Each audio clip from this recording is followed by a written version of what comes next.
Então, a minha faculdade não foi com aulas. A minha faculdade foi com casos clínicos, praticamente, entendeu? Tanto na parte prática, quanto na parte teórica. Então, quando a gente abria um caso, ele vinha com nuances, ele vinha com um problema clínico, mas ele vinha com a família e onde estava inserido e determinados problemas. Ele vinha com mecanismos de defesa do ego, quais usaram, por exemplo, eu lembro que tinha um caso de alcoolismo, e aí aparecia isso, ao mesmo tempo aí juntava com a parte, o que o álcool, né, como o álcool interfere, por exemplo, no organismo inteiro, e aí você conseguia estudar a anatomia específica, a fisiologia específica, a fisiopatologia específica, mas integrando tudo. Uhum. E aí um ponto da FAMEMA, que sempre é muito conhecido pelos alunos de lá, é que tudo vira biopsicossocial.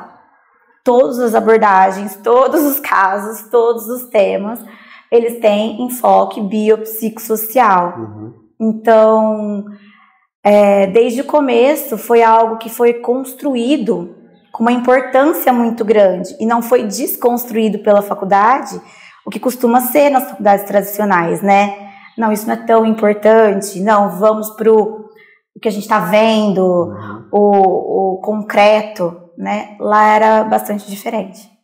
Legal, a gente saber um pouco mais sobre a vida do profissional é importante, né? Sim. A trajetória. Vamos à questão mais técnica mesmo, que é a sua linha de trabalho. Nós sabemos que a sociedade ela passa por diversas modificações ao longo do tempo, né? Estava falando com você, eu esqueci de falar, eu faço sociologia também, ciências sociais, antropologia também, que é eminentemente estudar o ser humano enquanto grupo social, enquanto sociedade. A gente sabe que a sociedade ela passou por transições. Como você, enquanto profissional de psiquiatria hoje, embora você trabalhe mais com crianças e adolescentes, mas tem que ter uma visão bastante holística e ampla também do geral. Como que você avalia hoje a saúde psíquica das pessoas, na atual conjuntura social de hoje, para uma época um pouco mais distante? Houveram modificações significativas? Acho que totalmente. Na verdade, a gente está num processo, né? A gente está chegando em algum lugar. É uma transição. Uma vez eu vi um documentário de algumas psicanalistas e filósofas inglesas. E aí elas falavam sobre a vida, a história da humanidade ser como se fosse um pêndulo. Sim. Que oscila entre um ponto radical e o outro ponto radical, mas nunca para no meio, né? Então eu acho que a gente veio lá da época de 1960, 70, até um pouquinho antes, da Segunda Guerra para frente, num ponto bastante radical de um lado. Estamos migrando para um radicalismo até às vezes cego de outro, que junta com concomitância pela primeira vez de uma maneira muito forte, porque aí pode existir os dois polos, na minha visão, né? Sim. Os dois polos antagônicos mais radicais, e isso vai se abrir futuramente, na minha visão também, para algo mais relacionado ao equilíbrio das duas partes, ou pelo menos da permissão de poder pensar nos dois campos, ora em um, ora no outro, e dosar para cada situação, para cada experiência, o que vale a pena para você, entendeu?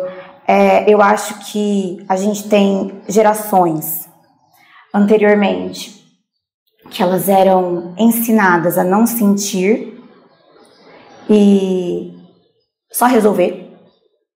Então você tinha, por exemplo, a geração dos meus pais, né? Não sinta, resolva, mas já começando a aparecer uma pulguinha aí de tem alguma coisa errada com isso. Não quero fazer isso com meus filhos.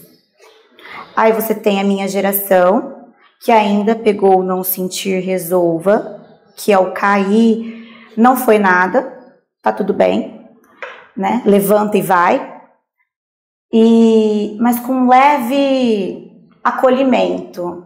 Vamos fazer uma analogia. Caía, tá tudo bem, mas passava um mertiolate que doía.